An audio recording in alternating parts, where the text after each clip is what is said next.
casa noturna se mantém à noite em clima de festa. De longe se ouve vários instrumentos de corda de metais, boêmios bebendo, cantando e dançando ao som de orquestra. O som estridente que lhe deu o nome de som de cristal. A casa noturna, boate falada, lugar de má fama, com as portas abertas durante a noite, entra quem quiser. Porém esta noite, sem que eu esperasse, entrou uma dama.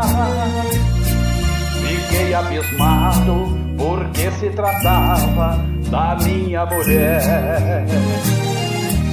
Ela se cansou de dormir sozinha esperando por mim, e nesta noite resolveu dar fim na sua longa e maldita espera. Ela não quis mais levar a vida de mulher honrada, se na verdade não adiantou nada ser mulher direita conforme ela era.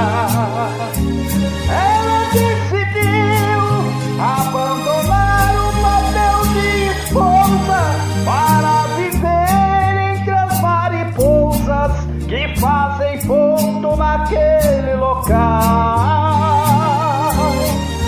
A minha vida, muito mais errante, agora continua. Transformei a esposa em mulher da lua, a mais nova dama do som de cristal.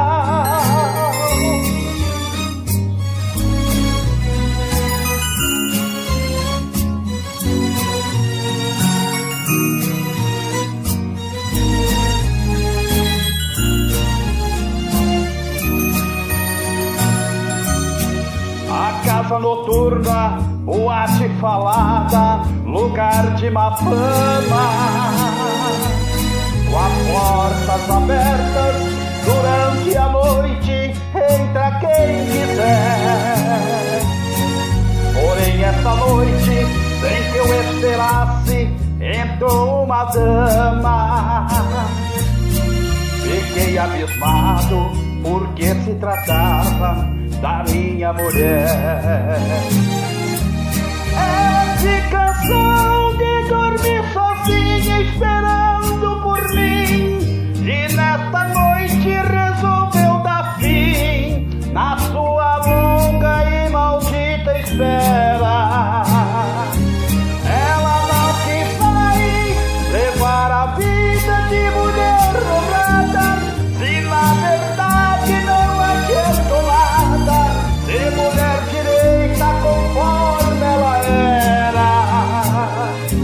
Ela decidiu abandonar o papel de esposa para viver entre as mariposas que fazem ponto naquele local.